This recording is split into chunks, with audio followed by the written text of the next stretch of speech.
Hello, we are not your mum. Now, by man junk, what we mean is basically all the squishy bits, package, between a man's legs. Betwixt, if you will. In short, the penis and testicles. We may throw in a little bit of pubic hair as well, if you're lucky. Or sprinkle, maybe. Smattering. Like Yeah. this. Before puberty, man junk is obvs boy junk. Sort of small, neat and smooth. Now, boys start tugging at their willies pretty much as soon as they realise where they are. But that doesn't mean that it makes them feel sexy. I mean, it probably feels nice, but they could be tugging away for hours and they still wouldn't have an orgasm or come. During puberty, the testicles get bigger, looser, hairier, lower, yes. You can't even see it, that's how low that was. Lower. And the penis gets longer and thicker. Pubes start sprouting around the man-jungle area. Boys will also start having sexy feelings. The childish willy tugging that we were talking about a minute ago will probably turn into actual masturbation as these sexy feelings happen, with the express purpose of leading to an orgasm, because whether you are a boy or a girl, having an orgasm feels good. No, I don't know why I did that. Like, it's my evil plan. It's hard to explain exactly how or why it feels good, because it doesn't feel like anything else, really. It's a bit like rippling waves of loveliness. During an orgasm, a boy's orgasm, semen spurts out of the end of the willy. Think of it more like yogurt coming out of the end of one of those yogurt tubes, rather than a water gun, because it's much more kind of than.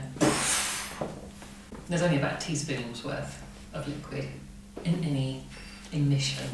Semen kind of looks like thin yogurt actually, although the consistency is kind of more stringy.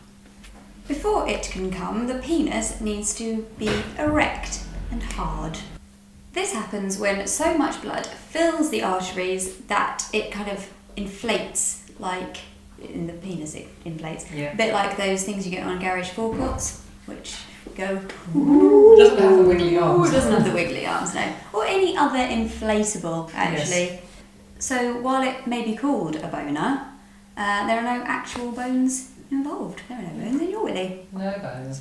Although, apparently, I was reading that human boys are the only species that don't have a willy bone.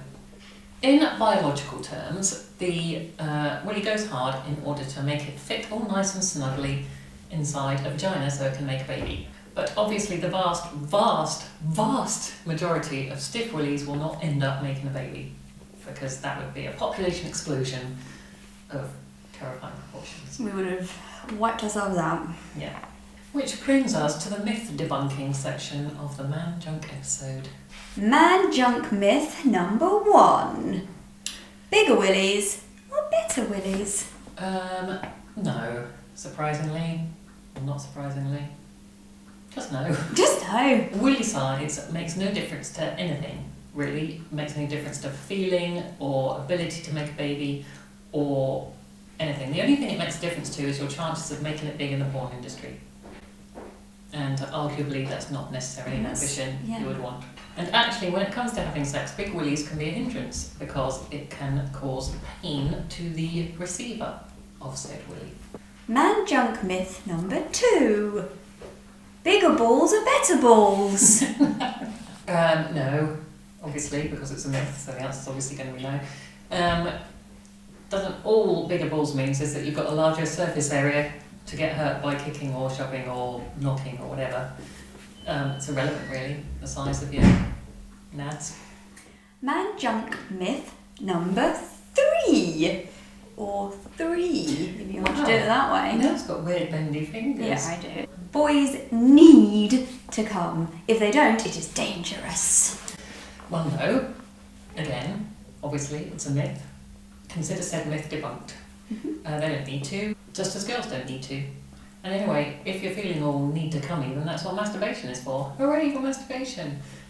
Just make sure that you do it somewhere private, because public masturbation is both gross and illegal.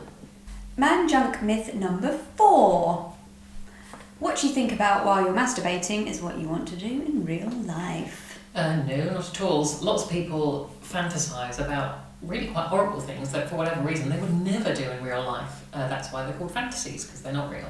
As long as you remain constantly aware of the difference between the two, then you will be fine. Man junk myth number 5. What you see in porn is what you get in real life. God no. God no. God no. So whatever your moral standpoint on porn, I think we can all agree that it is nothing like sex in real life. No one is that shiny or hair-free or constantly moony in real life. Sex in real life is a true partnership. It's kind of squelchy and sweaty and giggly and imperfect in the best possible way. So please, we beg of you, don't make the mistake of thinking that porn is like real life, because it really, really, really, really, really, really, really is not. And whatever the state of your man junk, chances are that it is totally normal. Totally normal. Puberty happens at all different rates, so if you are small and smooth now, then don't worry, because you will become big and hairy. Your big hairy willy is just around the corner. Fist bump. Boom. Thank you very much for watching. I hope you've learned something, and enjoy your man junk safely and appropriately. And we have other videos about boy bits, so check them out. I think we've got an entire playlist. We do have a playlist. Entire playlist for you, so enjoy. Yes, and we'll see you next week. Bye.